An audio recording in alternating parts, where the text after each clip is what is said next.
and be absolutely clear that that requires us to be clear about the principles that we apply to a situation like this, in particular that the future of Greenland is for Greenland and the Denmark Kingdom, and that tariffs should not be used against allies in this way. In relation to the escalation, look, a tariff war is in nobody's interests. That is one of the things I discussed with President Trump yesterday in relation to those forces which were clearly there to assess and work on risk from the Russians. And so there's real clarity, I hope, about that. In relation to the relationship, we must never lose sight of the fact that on defence, security, intelligence and nuclear capability, that is why yesterday I spoke to President Trump, to European leaders and to the Secretary General of NATO to find a solution rooted in partnership, facts and mutual respect, because that is how strong alliances protect shared interests. The same is true on other issues. Britain is a pragmatic country. We look for agreement. We believe in partnership. We prefer solutions to slogans. And we will not indulge in commentary and gesture politics that harm the British people. But being pragmatic does not mean being passive. And partnership does not mean abandoning principle. That is why it's important to be clear about who we stand with, what we stand for, and where our interests lie. Now, this is a moment for the whole country to pull together. So I warmly welcome the support we've had with regards to Greenland and the proposed tariffs from the leader of the opposition. I thank her for her support. Firstly, to underscore your point, this has been very badly received across the United Kingdom. We're allies of the United States, and we work closely with them, and therefore I'm not surprised by the reaction that's been across the United Kingdom, and it is a very serious situation. Our job is to ensure that we find a way forward consistent with our principles and our values and consistent with our national interest. And the US remains a close ally on defence, on security and on intelligence, on nuclear capability. We work very closely with the United States, and we must never lose sight of our national interest in that. But we must stand up for our values.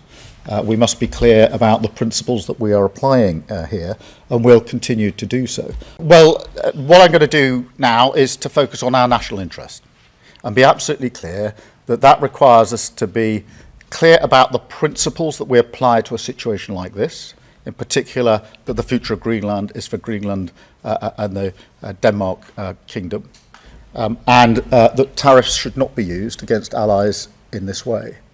In relation to the escalation, look, a tariff war is in nobody's interests, and we have not got to that stage, and my focus, therefore, is making sure we don't get to that stage, and that's what I'm doing at the moment. I spoke to President Trump yesterday, as I think you all know, and I'll no doubt speak to him again in coming days.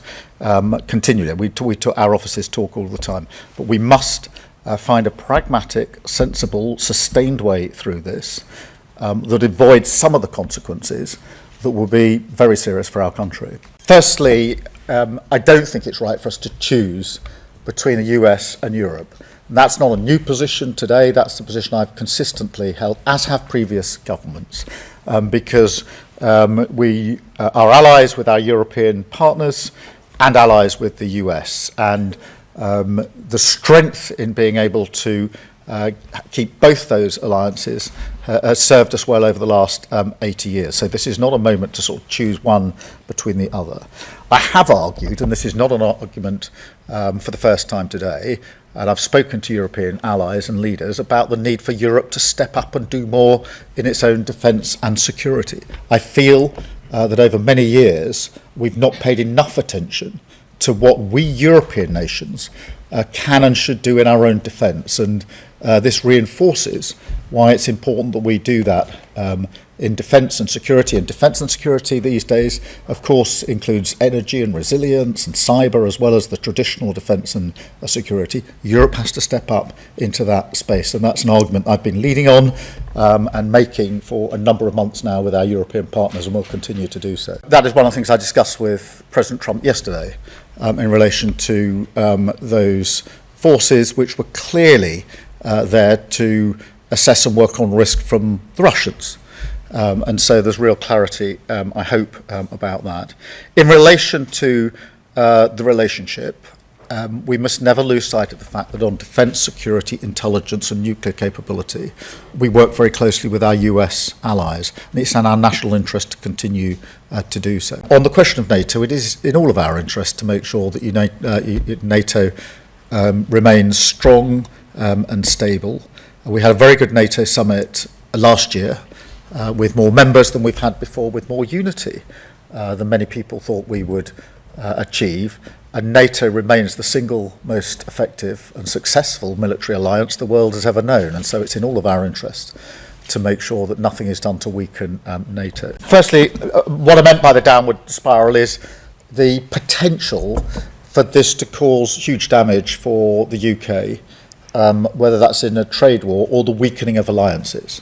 And I do not want to see that happen. That doesn't mean that we put to one side our principles and our values, quite the contrary. We're very clear about what they are, which is why I wanted to have this press conference this morning and to affirm those principles and values that we apply. In relation to the EU, look, firstly, we're coordinating very closely with the EU. I spoke to a number of EU leaders last night. I spoke to Ursula von der Leyen last night and intend to do so again either today or tomorrow, so that we're closely aligned. There's proper unity and coordination in our response. They will decide exactly what they will do next during the course of today and